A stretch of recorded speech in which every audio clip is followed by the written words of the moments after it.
पुरानी कस्बे की सड़कें रात में कुछ और ही रंग ले लेती थीं। सन्नाटे का, वीराने का और ऐसे रहस्यों का जिन्हें कोई जबान न दे सके। उसी सन्नाटे से जूझती निशा अपनी कार धीमे धीमे उस जंगल के रास्ते में चला रही थी जिसे लोग डार्क वुड्स कहते थे।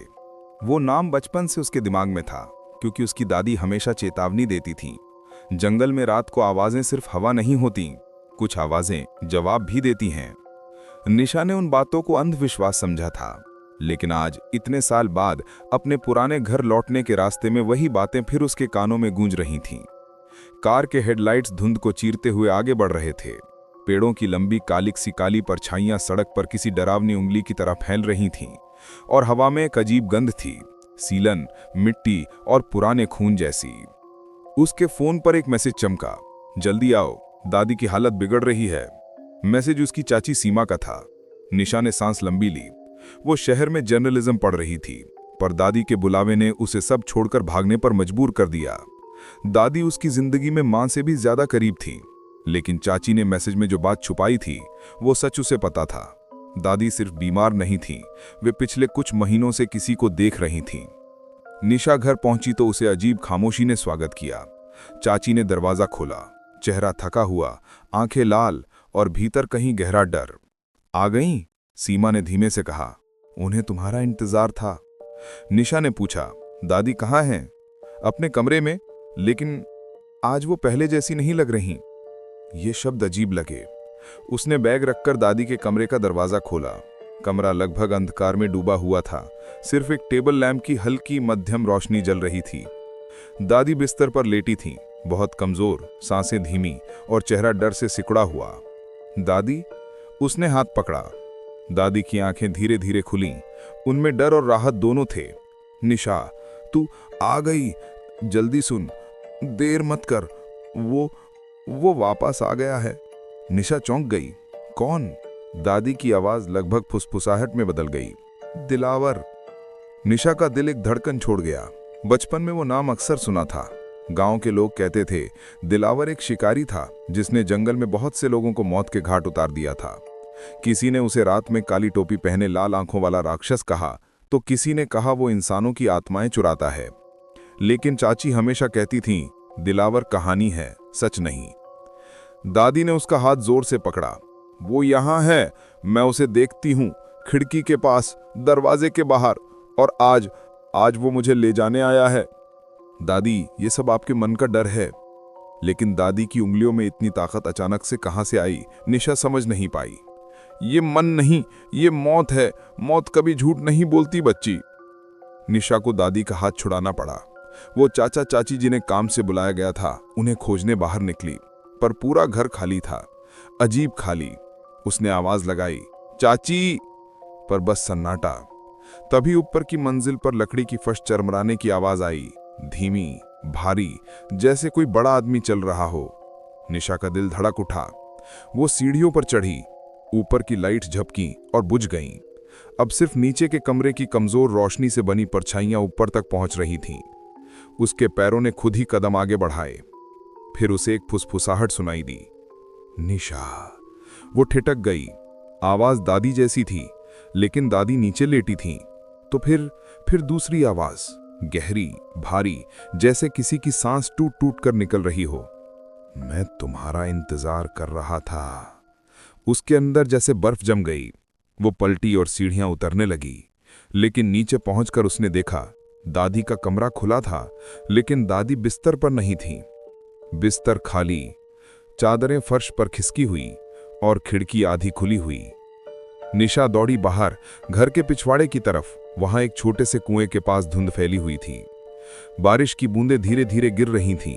तभी उसे एक आकृति दिखी, दादी की। वे कुएं के पास खड़ी थीं, लेकिन उनकी चाल, उनकी खामोशी ये दादी जैसी नहीं थी। दादी!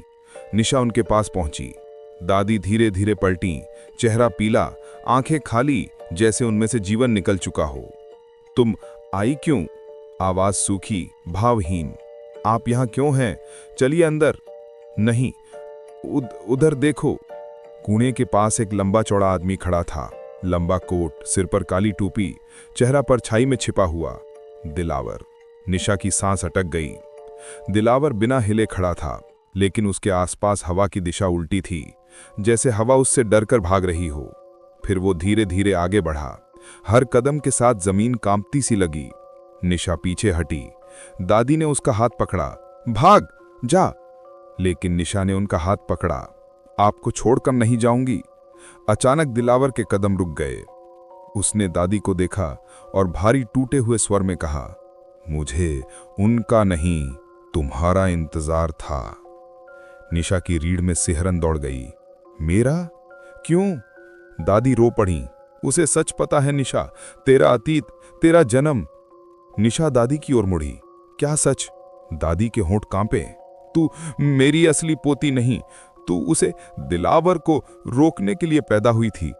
निशा की दुनिया जैसे हिल गई।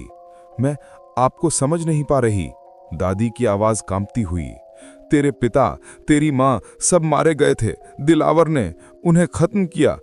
तू उस रात उनकी बाहों में मिली थी। मैं तुझे घर ले आई और मैं झूठ बोलती रही कि तू मेरी पोती है। निशा की आंखें नम हो गईं। तो मैं कौन हूं?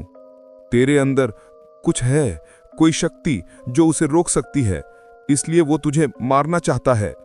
दिलावर अब बिल्कुल करीब था। उसकी परछाई जैसे जीवित चीज की तरह लहरा रही थी। अचानक उसने हाथ उठाया और हवा का एक तूफानी झोंका निशा पर फेंका। वो उछलकर पेड़ से टकराई और जमीन पर गिर पड़ी। दादी उसके सामने आकर खड़ी हो गईं। नहीं, उसे मत छूना। दिलावर ने गुस्से से गुर्राहट जैसी आवाज निकाली। तुमने 13 साल पहले उसे मुझसे छीन लिया था। आज वो मेरे पास वापस आएगी। तभी निशा ने पहली बार उसके चेहरे की एक झलक देखी। आधा जला हुआ, आधा सूजा हुआ, और आंखें गहरे लाल, जैसे उनमें खून तैर रहा हो। निशा का शरीर कांपने लगा, लेकिन उसके अंदर कुछ बहुत गहरा कुछ अचानक जागा। एक अजीब गर्मी उसके सीने में उठी।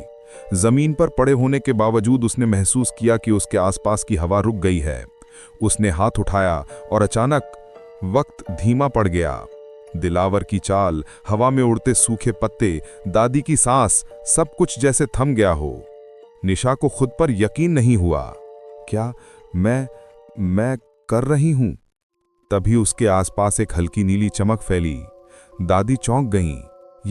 यही शक्ति तेरे अंदर है। निशा खड़ी हो गई।